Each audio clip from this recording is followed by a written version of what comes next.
tout le monde avant que tout le monde arrive, car il me semble qu'on a peut-être encore des retardataires, regardons.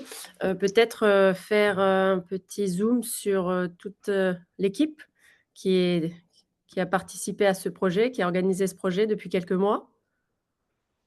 Donc, effectivement, voici, la dream team. Nous sommes, très contents d'être avec vous tous, de 21 à 57 ans. Je vous laisse mettre les âges, hein, sur les trombines. Et nous sommes, tous, avec nos forces et nos compétences, très contents d'être parmi vous pour vous présenter ce webinaire. Je vois que déjà plus de 150 000 personnes nous ont rejoints. Nous attendons encore quelques dernières personnes et nous allons bientôt rentrer dans le vif du sujet.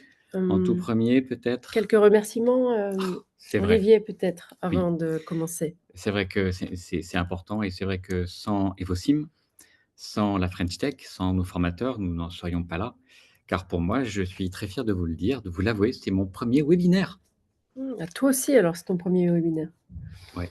Félicitations alors. Ben merci, je te retourne l'appareil. Merci Charlotte. Merci. Bref, après Passons à l'ordre du jour, avec peut-être? plaisir. Le sommaire, s'il va bien s'afficher. Super, merci David. À la technique, c'est très important. Donc en première partie, nous allons, aborder, l'importance du marketing digital pour les startups. Puis nous aborderons l'intégration de l'intelligence artificielle dans le marketing digital. Et pour, clôturer donc ce webinaire, la troisième partie, cela sera, à propos des stratégies avancées et futures du marketing digital avec l'intelligence artificielle. Puis nous conclurons et répondrons aux questions que vous pourrez avoir. Juste pour précision, n'hésitez pas, si vous avez la moindre question, vous pouvez les mettre donc, dans le chat de discussion, nous les traiterons à la fin du webinaire. Je te propose sans plus tarder un icebreaker, comme on dit dans les Ah oui, webinaires à la mode. effectivement. Il me semble que voilà, tu nous as prévu un quiz, Olivier, pour mettre en scène, hein, les pièges de l'IA. Donc sans plus tarder, allons-y. Préparez-vous, ça va être assez rapide. Effectivement, ce site vous permet de tester votre, comment dire? Votre sens de l'observation sur où est le faux du vrai? Donc Charlotte, dans ces 4 images de Poutine, où est le faux Poutine? Alors le faux Poutine comme ça, moi je dirais deuxième en haut. Ouais, en haut à droite, pardon.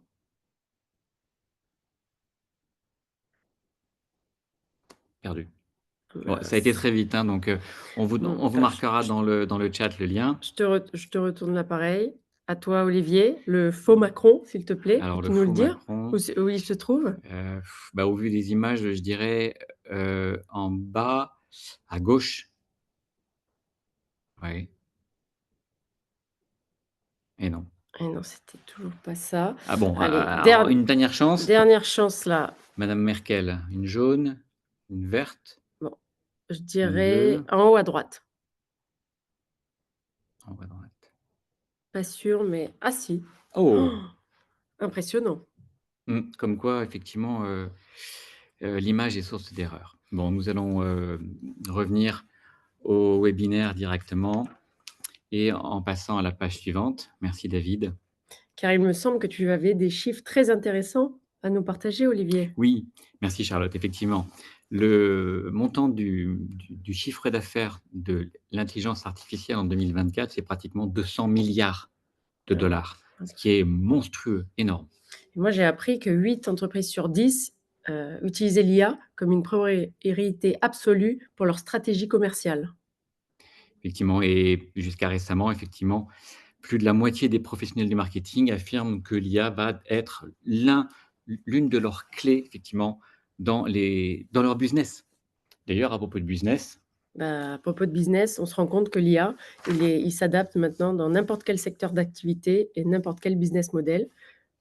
D'où la slide suivante avec ces très belles images qui illustrent bien où l'IA est utilisée.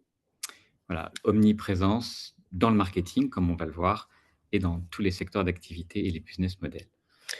te propose, Olivier, qu'on laisse la parole à Andrea et Cédric pour la partie numéro 1, l'importance du marketing digital pour les startups. À vous, messieurs. Yes, bonjour à tous. Merci Olivier, merci Charlotte. Donc, je vais commencer par introduire tout cela avec l'évolution du paysage marketing, en commençant par une analyse de l'évolution du marketing traditionnel vers le marketing digital, c'est-à-dire vers une ère de précision, d'interaction et de mesure. Donc, le marketing traditionnel, qui est autrefois dominé par des publicités télévisées, des annonces imprimées et les panneaux d'affichage, il se caractérisait par une communication unidirectionnelle. Et si ces méthodes permettaient de toucher un large public, elles manquaient de personnalisation et ne fournissaient que peu d'indicateurs précis sur leur efficacité.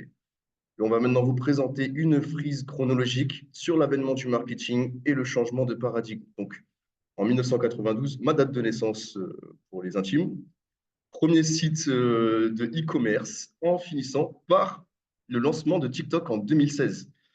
Sans oublier, bien sûr, tous les réseaux sociaux et les outils et vecteurs de la communication des entreprises vers les clients.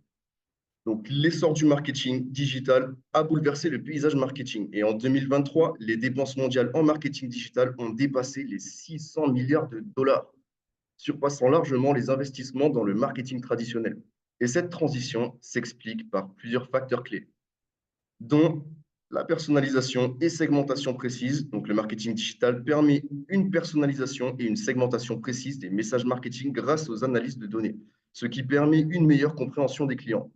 L'interaction bidirectionnelle, c'est-à-dire les entreprises peuvent désormais interagir en temps réel avec les consommateurs via les réseaux sociaux, les emails, le SEO et le SEM, favorisant l'engagement et la conversion. Les mesures de performance robustes, pour finir. Les différents KPI, dont les taux de clic, les coûts par acquisition et le retour sur investissement, aussi appelé ROI, qui permettent aux entreprises d'optimiser leur stratégie en temps réel.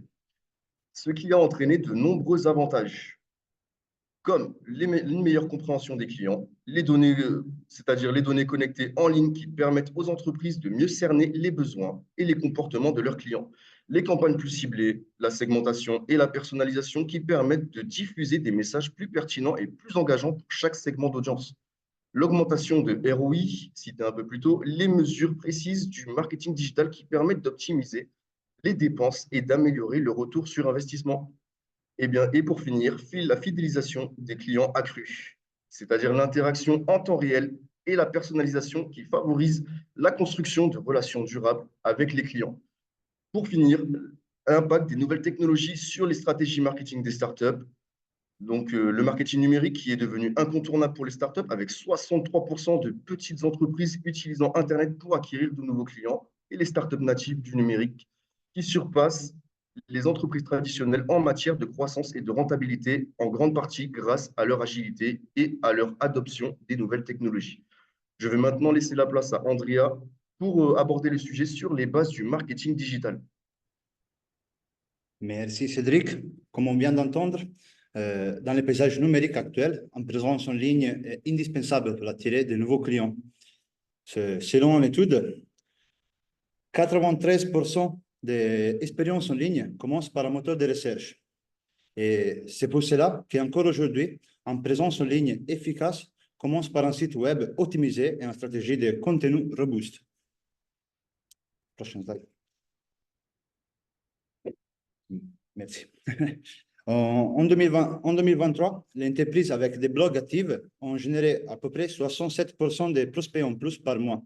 Ça, c'est vraiment un donné qui démontre clairement que les contenus pertinents et de qualité attirent plus et engagent plus l'audience ciblée. Sans attarder, on ne peut pas parler du site web sans parler du SEO.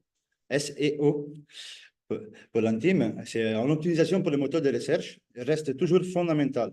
Selon les derniers chiffres, comme on peut le voir à l'affiche, les 53% des résultats de recherche organique sont captés environ dans le trafic web. Et tout ça, c'est grâce à l'algorithme de Google, toujours plus sophistiqué, et à l'intelligence artificielle, toujours plus adaptée. Tout cela inclut de l'optimisation on page, la création de contenus de qualité, ainsi que la stratégie de backlinking solide. Un autre pilier de la communication, c'est le SEA, Comme l'SEA, c'est tout simplement l'acronyme de Search Engine Advertising. C'est, pour se comprendre, c'est la publicité en ligne payante. Et pour se comprendre, c'est la principale ressource des revenus par les moteurs de recherche. Et comme on disait, en 2023, 150 milliards de dollars pour publicité de PPC. Donc, PPC, c'est tout simplement Pay per Click, les petites affiches que vous pouvez voir à côté du site web. Et tout ça, ça illustre ainsi l'importance d'une stratégie digitale fondamentale avec la complémentarité entre les SEE et les SEA. Un autre pilier, c'est les réseaux sociaux. Les réseaux sociaux sont un autre pilier incontournable. Les plateformes comme Facebook, LinkedIn, Instagram et Twitter ne sont plus seulement un outil de communication, mais sont des moteurs de conversion puissantes. En 2023, les dépenses publicitaires sur les réseaux sociaux, ils ont atteint les 134 milliards. Et c'est un donné que c'est même pas incroyable si on regarde combien de personnes dans le monde sont présentes sur les réseaux sociaux. On estime à peu près 4 milliards et demi de personnes. Ça veut dire plus de la moitié de la population mondiale est présente sur ces réseaux. Et c'est l'importance de la présence en ligne ne s'arrête pas à la simple visibilité, bien sûr. Les réseaux sociaux sont aussi de la communication et de l'interaction avec notamment la crédibilité et la confiance. Regarde. Des avis clients positifs et des témoignages peuvent augmenter les taux de conversion de 270%. Il faut bien comprendre qu'être présent sur le réseau de façon impactante et communicative, ce n'est pas suffisant. On doit répondre à les questions et on doit être présent sur tout notre réseau. Comme je vous disais, la conclusion, c'est que les SEO, les sites Internet, les CM, les réseaux sociaux et les marketing de contenu, tous soutenus par l'intelligence artificielle, vont être un atout fondamental pour l'optimisation de la communication. Dans ce contexte, effectivement, on a fait un petit sondage. Et on nous a répondu à peu près 100 000 startups. Non, je rigole, c'est qu'une vingtaine, mais c'était suffisant pour avoir des premières données. Comme on peut voir, les 63% des startups déclarent avoir un budget de marketing insuffisant. C'est normal. Seulement les 30% des startups ont une stratégie de marketing formalisée. Et encore, les 92% des startups estiment que la concurrence est le plus grand défi de marketing. Tout cela, il nous a ramené à la conclusion de vous apporter 7 étapes cruciales pour y parvenir à supérer cette difficulté, la carence des budgets, mais aussi la concurrence. Il faut impérativement partir avec des objectifs clairs et mesurables, notamment avec la méthodologie SMART. Pour qui ne connaît pas, c'est l'acronyme petit lapsus, spécifique, mesurable, atteignable, réaliste et temporellement défini. Il ne faut pas rigoler trop. Ça, c'est vraiment important pour définir le parcours de la communication marketing ou du plan commercial. Tout comme la compréhension de notre cible, notre persona, c'est effectivement tout simplement de créer un identikit de notre client idéal avec leurs besoins, leurs comportements, mais aussi les préférences et notamment la présence sur les réseaux sociaux. C'est pour ça que choisir les canaux de marketing plus adaptés à notre clientèle cible, c'est vraiment la partie la plus importante de notre stratégie. Des conséquences, la quatrième recommandation, c'est la création d'un contenu de qualité. Ça semble vite fait, mais c'est vraiment un travail qui prend du temps et il faut vraiment ajouter quelques informations gagnantes pour tout le monde. Et ça, on peut ainsi, après, les mesurer grâce à les KPI, les Key Progress Indicator, que grâce à l'analyse des données que vous avez récoltées, vous pouvez mieux perfectionner votre stratégie de communication. Pour finir, l'automatisation de marketing, ça nous aide à enlever toutes ces tâches répétitives et souvent avec des petites erreurs. Et comme ça, on peut arriver vraiment à avoir une communication parfaitement efficace avec dans les bons temps. Et enfin, ce n'est pas le dernier, mais expérimenter et adapter. Ça, c'est important. Il ne faut pas avoir peur de tester de nouvelles fonctionnalités, de nouvelles approches et de regarder les marchés par tous ce parcours pour y arriver à créer la campagne parfaite. En conclusion, en adoptant toutes ces solutions avec les meilleures pratiques, les startups peuvent surmonter les défis courants du marketing digital et établir ainsi des stratégies de marketing solides et efficaces. J'espère que ça vous plu et je laisse la parole à Nadia et Remedios pour voir la deuxième partie, l'intégration d'IA dans le marketing digital. Merci. Merci Andrea, merci à tous, bonjour à tous. Donc Nadia, je vais vous parler de l'intégration de l'intelligence artificielle dans le marketing digital. Donc on va d'abord commencer par une définition. Qu'est-ce que c'est que l'intelligence artificielle? On en a tous entendu parler, c'est important de savoir ce que ça veut dire précisément. Donc c'est en fait un domaine de la technologie qui vise à rendre les machines plus intelligentes. En gros, ces machines, elles imitent des processus cognitifs humains, donc elles imitent des personnes, donc elles vont imiter la prise de décision, l'apprentissage et la résolution.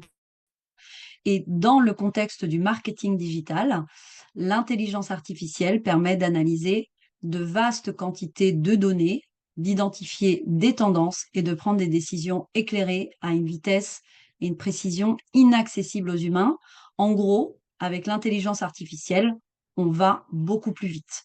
Donc sur cette slide-là, ce qu'on peut voir, c'est que l'intelligence artificielle offre différents moyens d'optimiser le marketing traditionnel. On en parlait en première partie. Donc, quelques exemples de ces domaines d'application. On va avoir les chatbots. Donc, on vous montrera ensuite une démonstration d'un chatbot qui utilise l'intelligence artificielle. On a également l'analyse prédictive, la génération de contenu, la curation de contenu, les campagnes marketing, emailing, la publicité en ligne, les conceptions web, e-commerce, comme vous pouvez le voir, vraiment différents domaines d'application qui sont possibles grâce à l'intelligence artificielle.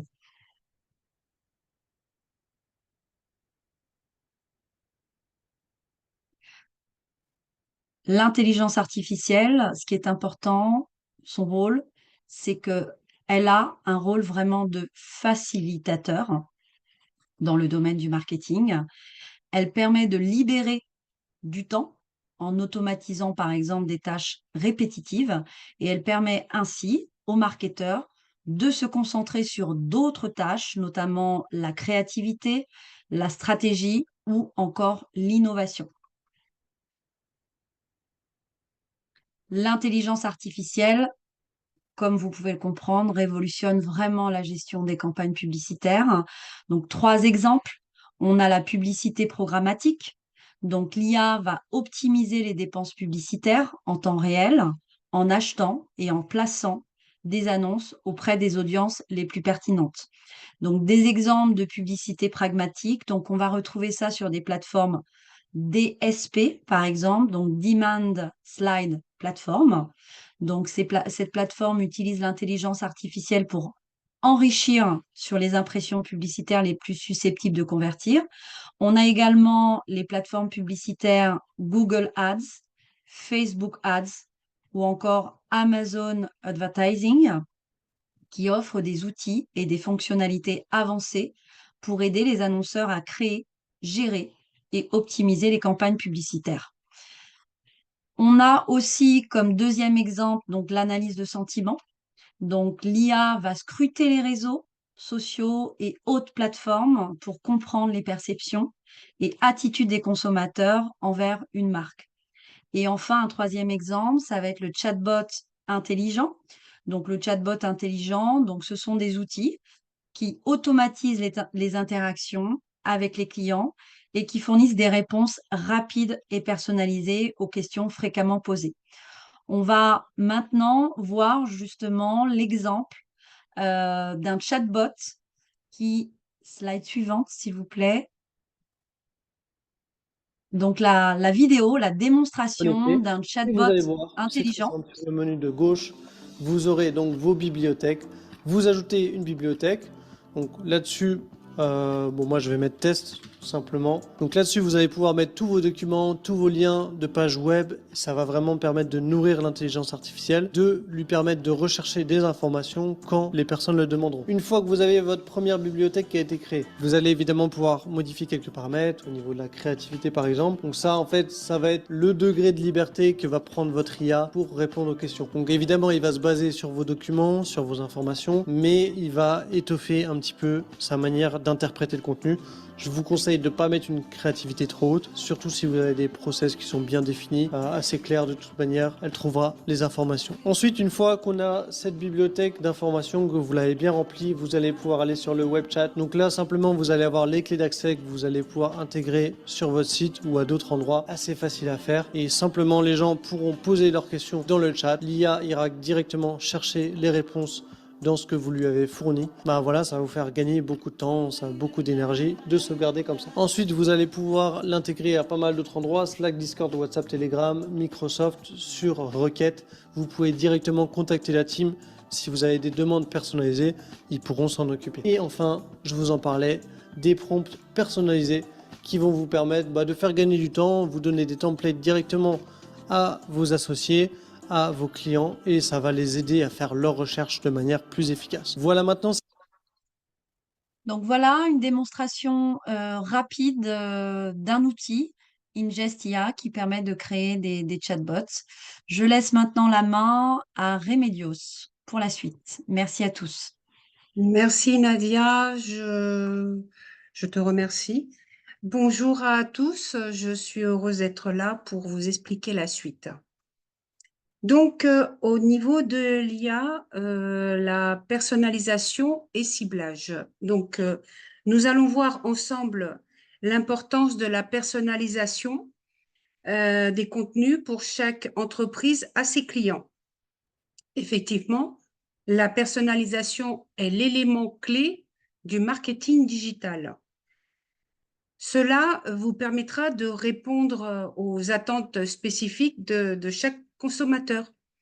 Et de là, vous offrez des expériences sur mesure, ce qui, aux entreprises, d'augmenter l'engagement, la satisfaction et la fidélité des clients. En exemple, vous avez Amazon qui fait très bien avec ses moteurs de recommandation basés sur l'IA pour suggérer des produits. On vous donne deux exemples aussi d'outils tels que Dynamic Yield, c'est spécifié pour le contenu, et Algolia, qui est plus pour la compréhension des clients.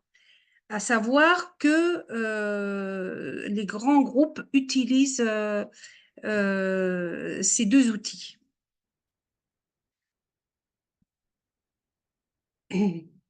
Au suivant, donc. Maintenant, concernant l'objectif de l'IA, nous avons aimé particulièrement l'expression « toucher en plein cœur de vos clients » et grâce à la récolte des données et d'une segmentation d'audience ultra précise.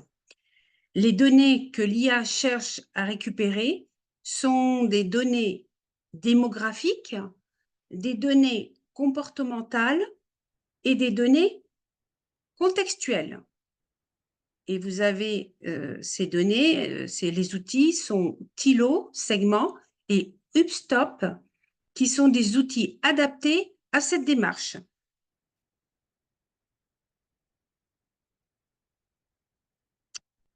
Maintenant, je vous propose une démo pour la campagne de marketing. Ok, aujourd'hui, je mets en place cette campagne marketing. Oh, il y a une nouvelle fonctionnalité.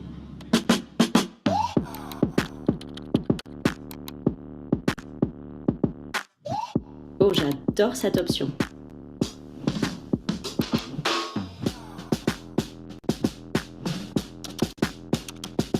Parfait. Waouh, super rapide.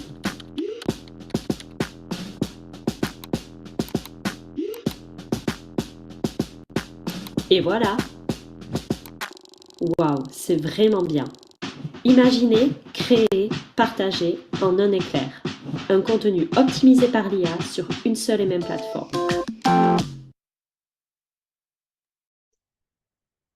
comme vous voyez, l'IA utilise de 3 manières l'automatisation.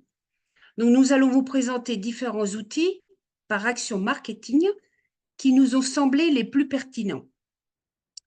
Alors, pour la gestion des campagnes publicitaires, l'IA peut automatiser l'optimisation des campagnes en ajustant continuellement ces paramètres pour maximiser le retour sur l'investissement. Vous avez pour ça l'outil Albert et Kenzo. Pour l'email marketing, l'IA personnalise plutôt et envoie ses mails à des moments optimaux pour que chaque segment de la base de données client soit des moments donnés que nous choisissons. Nous avons sectionné aussi Brivo et Mailchimp. Pour l'analyse des performances, des outils qui fournissent des rapports détaillés et des insights sur les performances des campagnes qui facilitent ainsi la prise de décision. Pour cela, nous avons Criteo et Google Analytics qui sont tout à fait adaptés dans ce cadre-là. En conclusion, empressez-vous d'utiliser l'IA si cela n'est pas fait, parce que cela est un gage de succès garanti pour la plateforme, pour la performance de votre start-up. Pour la suite, je vous laisse continuer avec mes collègues Olivier et Frédéric. Merci de votre attention. Oui, bonjour, donc je suis Frédéric, Olivier me rejoint et nous allons faire la conclusion, dernière partie de ce webinaire, la conclusion où on va essayer d'aller un peu plus loin et vous présenter les nouveaux outils et l'avenir. Olivier, je te laisse la main. Merci Frédéric. Donc effectivement, il est à noter que les progrès technologiques font qu'effectivement l'intelligence artificielle devient prédictive. Ce côté prédiction, en fait, est lié à l'amélioration des outils, en fait, tous les algorithmes qui partent du passé sur comment est-ce qu'on a fait telle chose et telle chose, qui font avec effectivement les outils du présent et qui extrapolent effectivement sur un avenir. De plus, les réseaux sociaux sont des mannes d'informations et de renseignements sur ce que nous faisons, ce que nous aimons, ce que nous détestons. Et effectivement, il ne suffit de pas grand-chose pour pouvoir très finement catégoriser les gens avec des étiquettes. Ce qui permet à l'IA de prévoir quel produit, quel service tel individu va avoir besoin en fonction de son temps, de ses recherches aussi qu'il fait sur tous les moteurs de recherche, donc Google en étant un parmi tant d'autres. Donc tout ceci, effectivement, donne à l'IA des outils pour prévoir effectivement ce dont on a envie et de fait, faire de la publicité programmatique. Cette publicité programmatique est liée à tout ce qu'on a vu précédemment. C'est en fait l'utilisation de tous les outils et de toutes ces bases de données qu'on alimente de manière continuelle de nous-mêmes. Hein. Combien voyons des posts Facebook avec l'intégralité des données des gens. Enfin, ça permet en fait au marketing de cibler le client. En fait, le client, c'est devenu donc la proie de toutes les entreprises et de lui faire parvenir la bonne publicité au bon moment, au bon endroit par rapport à sa thématique. Je sais pas, est-ce que par exemple, quand on cherche fleurs, par exemple, donc vous tapez le mot-clé fleurs sur Google, est-ce que l'IA va vous envoyer un bouquet de fleurs pour une naissance ou pour un décès? Eh bien, en fonction de ce que vous aurez pu marquer sur les réseaux sociaux ou par rapport à votre expression faciale, elle va en conclure certaines choses. L'autre point très important que l'on voit dans effectivement cette amélioration de l'IA, c'est les chatbots et les assistants vocaux. Actuellement, bon, il y a encore quelques progrès à faire. Hein, qui n'a pas été confronté à un chatbot qui ne comprend pas ce qu'on lui dit. Mais non, c'est pour une commande passée. Bref, effectivement, il y a encore quelques agacements. Mais ça monte en gamme et clairement, prochainement, ils seront meilleurs que les réponses humaines car plus pertinents, avec des mots mieux choisis, parce que vous êtes un étudiant, parce que vous êtes une personne âgée. Donc, le vocabulaire, le choix des tournures et toutes les réponses que vous feront effectivement ces intelligences artificielles, pardon, seront clairement adaptées à vous. Quel est votre âge? Quelles sont vos préoccupations? Enfin, on parle beaucoup des mondes virtuels, bon, OK, on n'y est pas encore tout à fait, mais néanmoins la réalité augmentée et la réalité virtuelle gagnent du terrain aussi, grâce au progrès technologique et à la diminution des coûts. Il est quand même non pas enfin les casques à réalité virtuelle sont encore très onéreux, très chers et il manque encore beaucoup de choses, mais ça se démocratise de plus en plus. Ce qui fait que, clairement, là aussi, toutes les boutiques pourront proposer des expériences immersives dans leur magasin et vous avez peut-être déjà vu des essayages virtuels Mmh. où vous avez, vous vous êtes pris Mmh. en photo et puis vous cliquez sur une robe, une jupe, un pantalon, Mmh. un manteau et cetera et hop, vous voilà donc revêtu de pied en cap avec effectivement la tenue chez, un magasin X, un magasin Y. Ça vous permet clairement de voir si la coupe effectivement vous correspond, si la couleur répond à vos attentes et cetera et cetera. Pareil pour le maquillage, une grande boutique, de maquillage, je veux parler de Sephora, a utilisé l'intelligence artificielle dans pratiquement merci pour le changement de slide, parfait. Mmh. A utilisé l'intelligence artificielle dans pratiquement l'intégralité de toute sa communication omnicanale vers ses clients, que ça soit dans Messenger, que ça soit sur le site et cetera. Pareil, les tout le monde, femmes, hommes, on peut se visualiser Mmh. avec un maquillage, avec des couleurs, des teintes et clairement affiner ses choix, préparer son achat, qu'on le fasse sur le site ou en boutique, on peut savoir déjà ce qu'on va, avoir envie d'acheter, ce qu'on veut tester pour aller plus loin. Par exemple, telle teinte de marron, je veux plutôt du ciel brûlé ou je veux plutôt du, et cetera et cetera. Il y a peut-être juste une chose, moi, à titre tout à fait personnel, qui m'effraie un petit peu, c'est l'agence de Associated Press, l'AP, qui est un vecteur de nouvelles très important et depuis peu, effectivement, ils sont autorisés à générer des contenus avec l'intelligence artificielle et c'est là où moi, ça m'interpelle un petit peu parce qu'actuellement, c'est bordé. OK, vous ne pouvez pas faire n'importe quoi, il faut faire comme ci, comme ça et cetera. Mais notre monde actuel court, alors peut-être pas à sa perte encore, mais court de plus en plus vite vers effectivement, plus d'argent, plus de facilité. Le travail, ça fait suer d'une manière globale, hein, un peu tout le monde. On aimerait tous rester chez soi et bref. Donc, qu'en est-il de demain? Actuellement, les informations sont déjà sujettes à caution, donc on l'a vu avec les images, mais si demain les organes de presse, on n'est plus en capacité de juger de leur pertinence, ça risque d'être compliqué.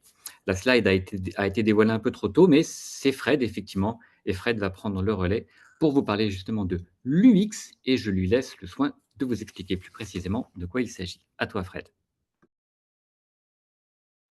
Merci Olivier. Donc UX, expérience utilisateur, maintenant améliorée. Donc ça y est, avec l'aide des méthodes et outils de web marketing à la SOCIA, bien sûr, que vous ont présenté mes camarades depuis le début de ce webinaire, votre prospect est attrapé. Il est rentré dans le tunnel de vente. Il vient de cliquer sur le bouton de votre email ou de se connecter sur la page d'accueil de votre site. Il s'agit maintenant de faire en sorte que son expérience utilisateur soit au top.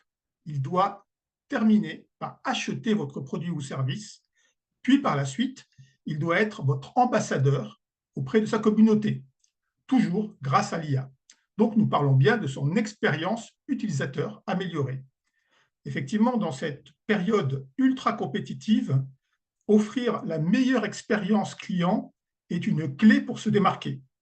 Et l'intelligence artificielle, comme on l'a vu, révolutionne la manière dont nous interagissons avec nos utilisateurs. Il faut personnaliser et il faut aboutir à un achat.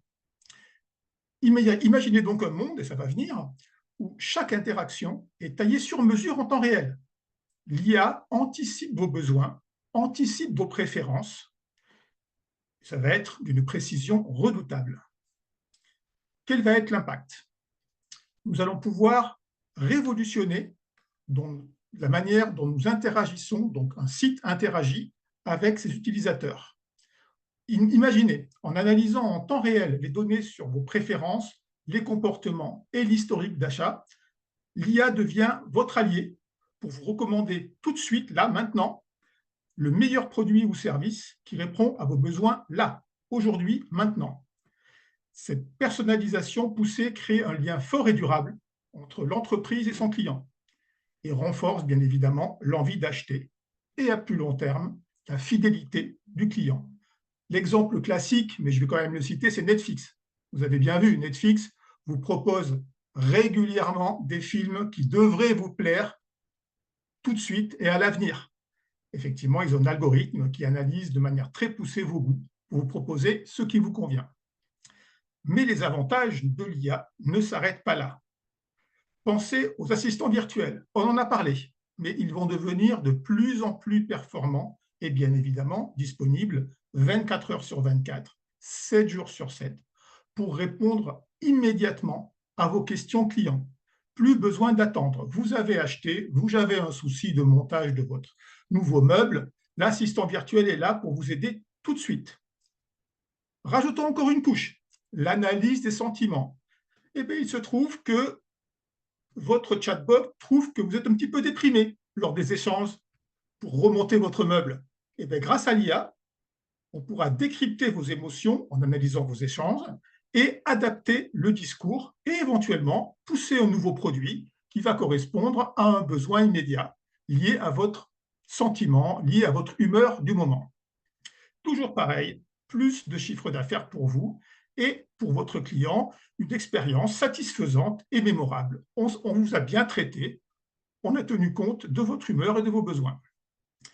Donc, en résumé, l'IA est effectivement un atout pour créer des expériences fluides et personnalisées avec vos clients et vos prospects. Alors, est-ce qu'il faut s'embarquer dans cette aventure? Eh bien, bien sûr, mais ce sera certainement aussi un moyen de se démarquer. Pour les startups, investir dans l'IA est incontournable. Cet outil puissant, on ne peut plus s'en passer. Ça va je me répète un petit peu, mais ça va vous permettre de fidéliser votre clientèle, de booster la croissance, de maximiser votre efficacité et de réduire vos coûts. Mais ce n'est pas une solution miracle. Soyez conscient de ses limites. J'ai vu passer 1 ou 2 commentaires à ce propos. Effectivement, ça peut coûter cher, mais ça peut rapporter gros. Vous allez pouvoir automatiser les tâches, réduire vos coûts, etc. L'investissement initial, il faut prévoir un budget. C'est clair. Il y a des logiciels, on en a cité certains. Certains sont gratuits, mais si vous voulez les pousser, il va falloir prendre la version payante. Il faut former vos équipes ou, le cas échéant, faire appel à des entreprises spécialisées qui vont vous aider à vous déployer plus vite dans le marketing digital. Et enfin, encore un risque, c'est le risque de déshumanisation. Effectivement, si le client perçoit que les réponses que vous lui fournissez, ce sont des réponses qui sont robotisées, qui sont robotiques, qui ne sont pas très humaines, ça risque de freiner et ça risque surtout de déstabiliser.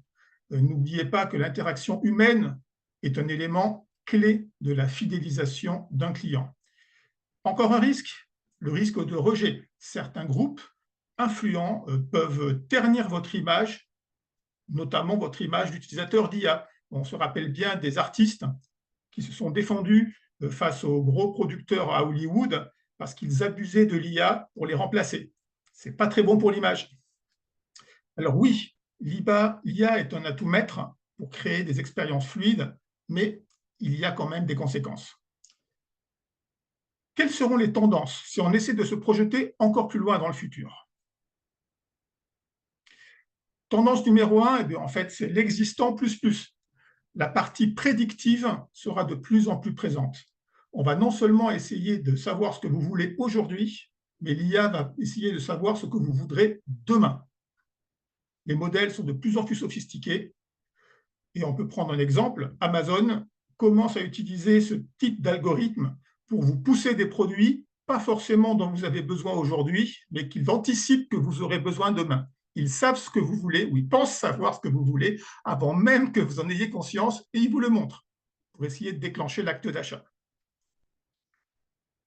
L'autre point important, c'est la personnalisation extrême.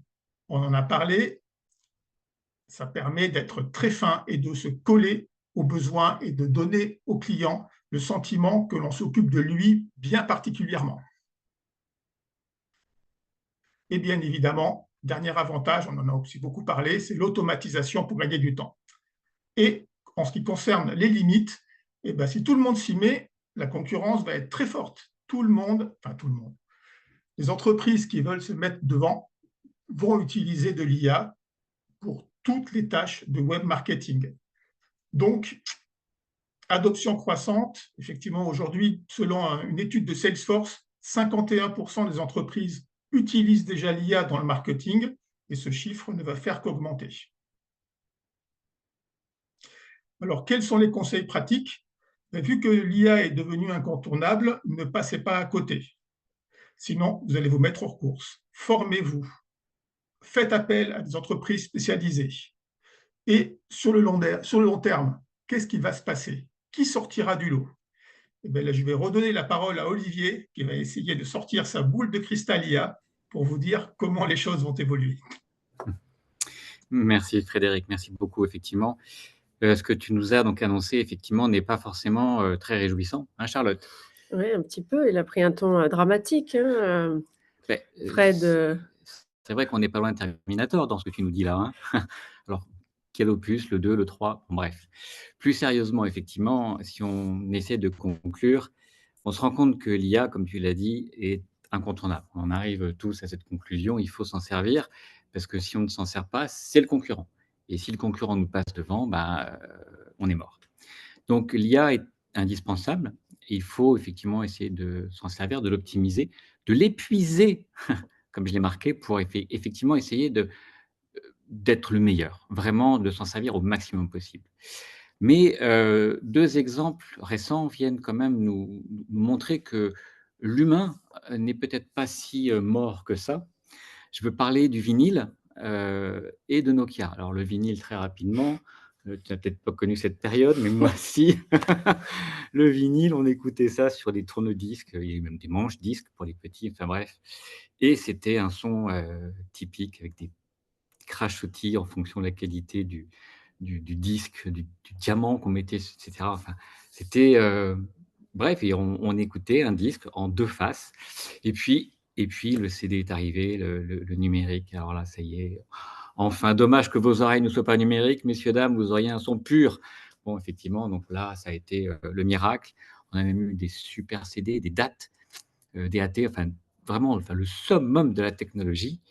Et puis, effectivement, vous l'avez vu passer comme nous, hein, clairement, il est presque de bon ton de dire: «Ah, mais j'ai racheté une platine et puis j'écoute, mes vinyles de quand j'étais mouflé».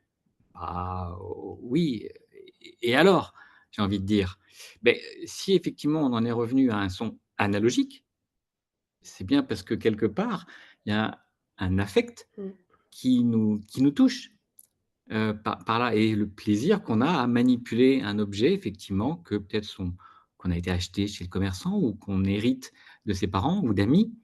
Bref, l'humain Mmh. se retrouve, un peu dans le cœur, effectivement, d'une chose très personnelle qui est donc cette écoute musicale et le plaisir de partager avec d'autres, le plaisir d'écouter un album entier, puisque là, on peut plus, nous zapper comme sur les logiciels de musique actuels. Je ne les citerai pas, vous les connaissez mieux que moi.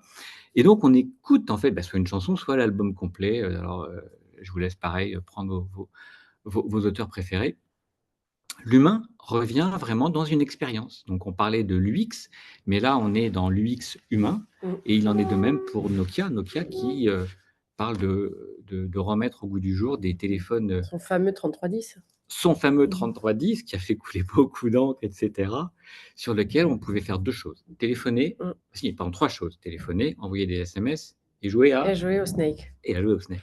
Voilà. Donc d'ici à ce que les bureaux en open space, toujours bien évidemment, soient remplis de gens qui jouent au Snake, bon, je ne mettrai pas ma main à couper là-dedans. Mais ce qu'on peut dire peut-être, c'est que si l'humain reste néanmoins très, très, très prégnant, très présent dans la relation commerciale, c'est aussi parce que nous, on a plaisir à être ensemble pour vous présenter ce webinaire, pour interagir avec vous, certes à distance, mais de vous faire passer ce que l'on peut vivre, ce que l'on peut donc ressentir, Et donc, dans la vente, il ne faut jamais négliger le côté Humain. humain. Ok, donc si je comprends bien, Olivier, vraiment, la sympathie de l'humain l'emporte dans tout ça, tout en utilisant l'IA et se mettre au goût du jour pour être à la page et être au plus performant aujourd'hui dans le commerce, dans le C'est business. c'est la conclusion vers laquelle on peut tendre, effectivement. L'avenir nous dira si oui ou non, effectivement, nous aurons raison. Mais bon, voilà, c'est en quelque sorte un message donc, d'espoir, comparativement peut-être à ce que disait Frédéric, l'humain n'est pas mort. Pour finir, Pour je vous finir, il me propose, semble que tu as un dernier quiz pour les oui, participants, pour finir en beauté. alors, donc, répondez dans le chat, la question est là. Où est la vraie personne? 1, 2 ou 3? À vos claviers, on vous attend, on vous laisse répondre 30 secondes. quelques instants sur effectivement ces chiffres. Quelle est la personne, enfin, où est la vraie photo? Ah, je vois que ça canarde à tout va. 2, 3, 2, 1, 1, 1. Ah, le 1 semble être en odeur de sainteté. Beaucoup de 1. Effectivement, c'est vrai que... Ah, la 2, la 3. Bon. Est-ce qu'on donne la réponse? Réponse, maestro? On laisse encore quelques réponses. Allez. 1, 2 ou 3. Ah, il y en a qui mettent toutes les options. Toutes les options, c'est un choix possible aussi. Eh bien, en fait, contrairement à l'école des fans où tout le monde avait gagné à la fin, là, tout le monde a perdu. Il n'y en a pas une de vraie. Ce sont que des images générées par l'intelligence artificielle. Comme quoi, effectivement, et elles sont quand même, enfin, ça pourrait être votre sœur, votre mère, une cousine, tellement elles sont ressemblantes. Enfin, c'est des vraies personnes. Eh bien non. Donc, comme on l'a vu au travers de ce webinaire, on a fait un tour, je trouve assez complet de beaucoup de techniques, de business, le tout dans le marketing, bien évidemment. On se rend compte que l'IA est présente partout, Et bien ou mal. Et parfois nous met des pièges. Tout à fait, qu'elle est piégeuse. Et donc il faut justement savoir vraiment s'en servir, en prendre la quintessence dans son business. Pourquoi pas aussi, pour faire, jouer nos petits camarades, à des questions basiques: «Où est la vraie personne?» Mais ne jamais perdre de vue que l'humain, c'est peut-être la valeur ajoutée qui a le plus de valeur actuellement et pour demain. Très bien, Olivier. Il nous reste que 10 minutes de questions, si on a nos contacts. Voilà, Si donc on répond à vos questions. N'hésitez pas à les écrire dans le chat. Vous avez aussi donc notre adresse mail.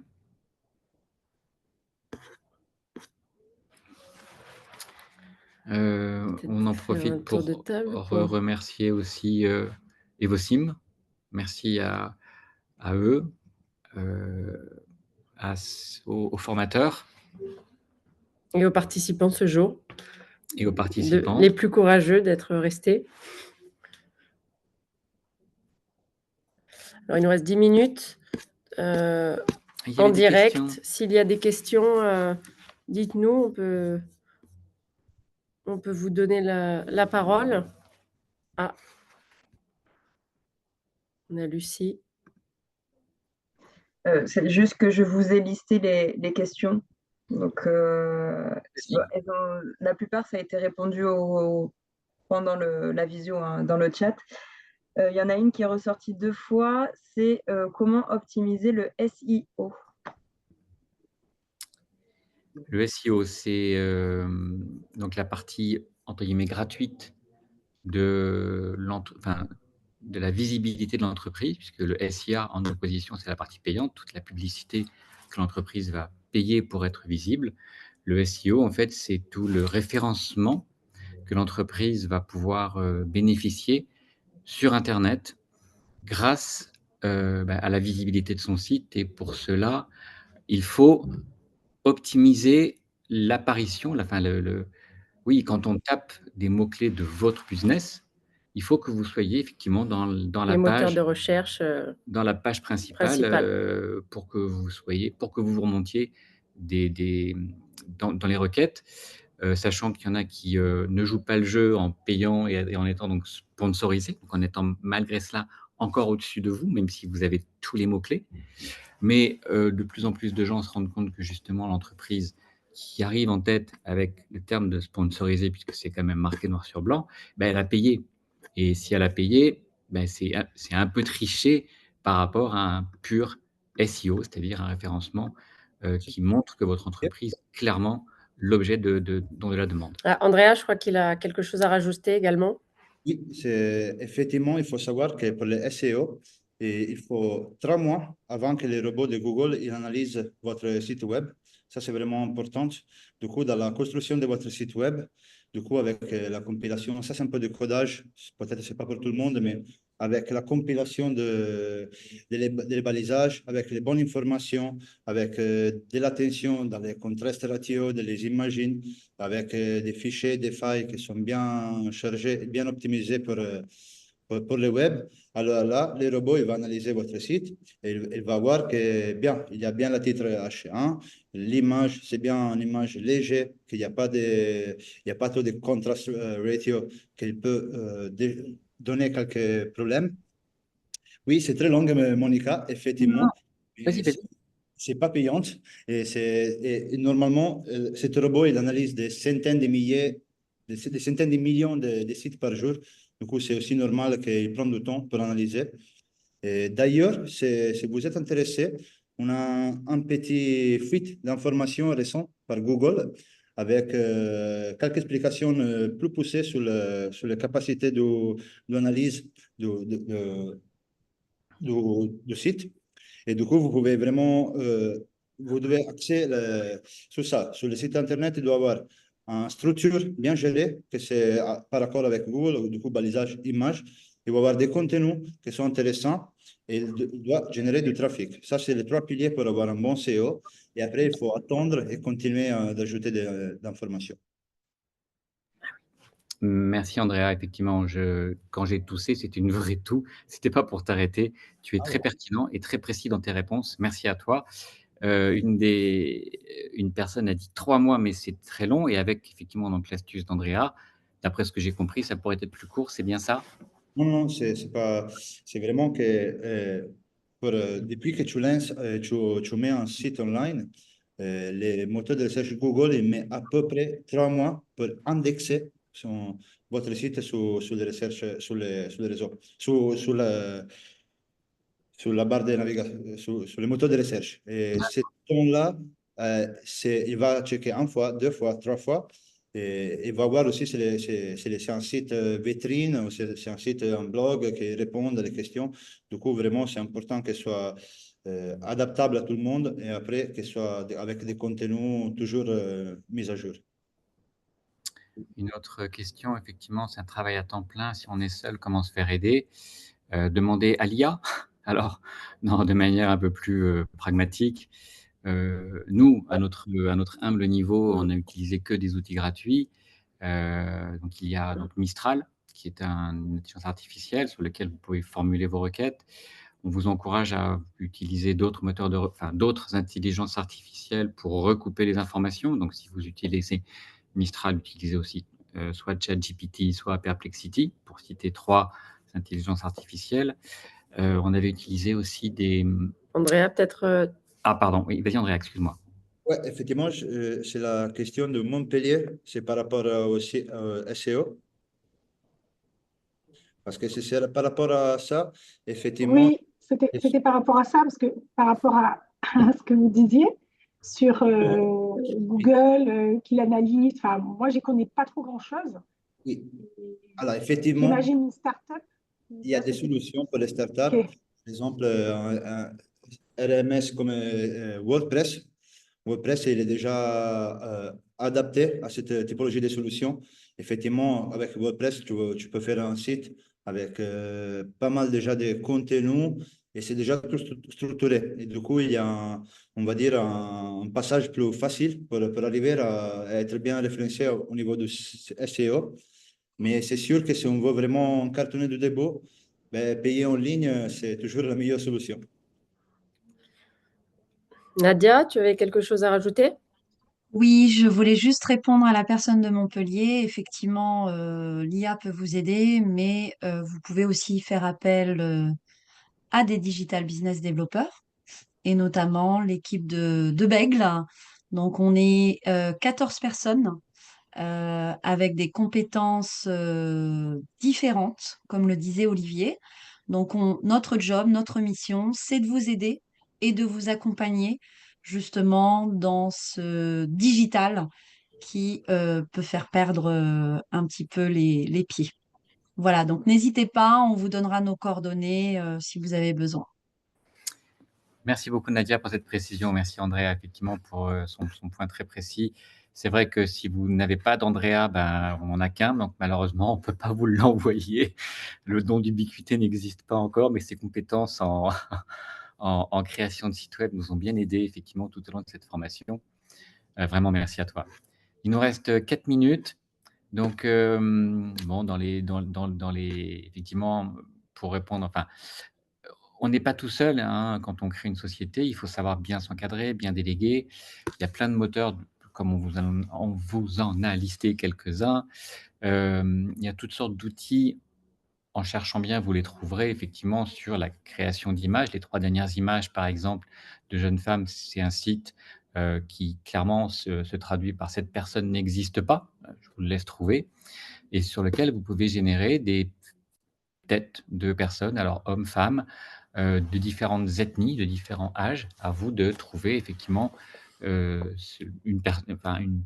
tête qui vous aidera à faire, par exemple, ce qu'on appelle un buyer persona, c'est-à-dire votre clientèle cible.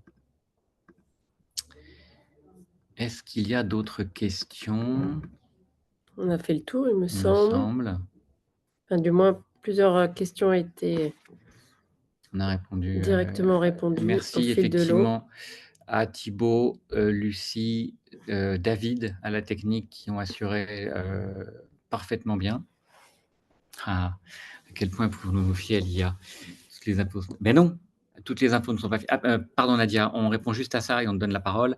Toutes les infos ne sont pas fiables. Je vous renvoie juste à l'épisode de l'avocat de Trump qui s'est servi soi-disant d'un document trouvé et qui répondait à une objection de la partie adverse et qui en fait était un fake complet généré par l'IA.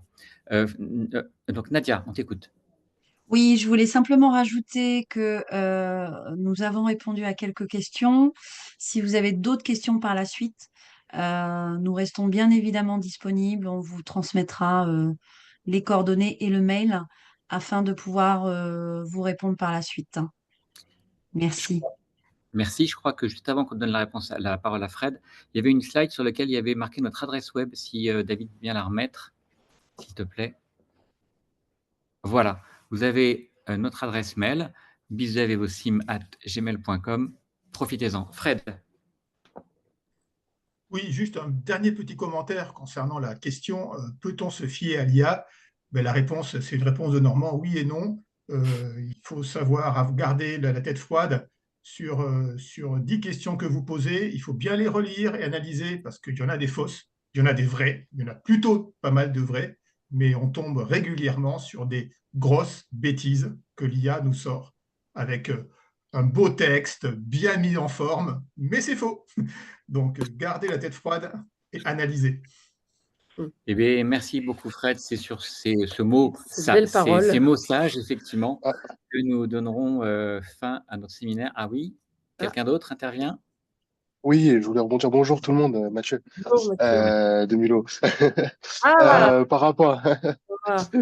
par rapport à l'IA, je voulais rebondir sur le fait qu'effectivement, quand on a besoin d'informations, moi, ce que je lui demande toujours, un petit tips, c'est de me le fournir ses sources. Toujours donner les sources. Et comme ça, en fait, je suis sûr que les informations qu'il me donne sont des vraies informations. Donc, moi, c'est ce que moi j'utilise, comment je l'utilise. Très bien, Je pertinent. sais pas si vous l'aviez déjà mentionné. Si, c'est important et on a déjà eu le cas, donc effectivement, c'est important de bien préciser les sources, effectivement. Merci Mathieu. Merci à vous. Thibaut? Oui, si je peux me permettre pour rebondir à ce qu'a dit Mathieu, effectivement, il existe même, on l'a déjà envoyé la réponse dans le chat, mais c'est pas grave, je le redis à l'oral. il y a une intelligence artificielle qui est un peu l'équivalent de ChatGPT qui s'appelle Perplexity, qui à chaque fois qu'elle renvoie une réponse, source ses réponses. Donc c'est un premier pas de fait. Toutes les intelligences artificielles ne le font pas, mais c'est effectivement des éléments qui peuvent être mis en place peut-être prochainement sur les intelligences artificielles, parce que pour l'instant, effectivement, c'est améliorable, mais on n'en est qu'au début. Donc, quand on voit ce qu'on est capable de faire déjà en si peu de temps avec l'intelligence artificielle, je n'imagine même pas ce qui se passera d'ici quelques années. Donc, on verra la suite. Mais effectivement, tu as raison, Mathieu, demander de sourcer aux intelligences artificielles pour avoir un moyen de rebondir sur l'information qu'ils nous donnent. Voilà. Merci Thibaut. Merci Thibaut. Frédéric, tu avais levé la main? Non, c'est bon. Ok. Bon. Et effectivement, dans le chat, il y en a une personne qui a rebondi sur Mistral Oui. IA, ou AI, qui est l'équivalent, enfin, qui est une intelligence artificielle franco-française et cocorico, quoi, sans être plus que ça. Y a-t-il un replay? Non, mais a priori, ça sera enregistré, donc il y aura peut-être un lien quelque part pour revoir ce que nous vous avons raconté. On va prendre congé. Olivier, merci. Charlotte, je te remercie infiniment d'avoir été donc à mes côtés. Merci à tous. Il est 15h02. On va devoir vous quitter. Merci. Et on espère que vous revoir très bientôt. Vous revoir bientôt et surtout qu'on vous a informé quand même sur ce sujet-là qui ne cesse de progresser. Merci à vous de vos encouragements et de votre présence. À bientôt. Au revoir. À bientôt.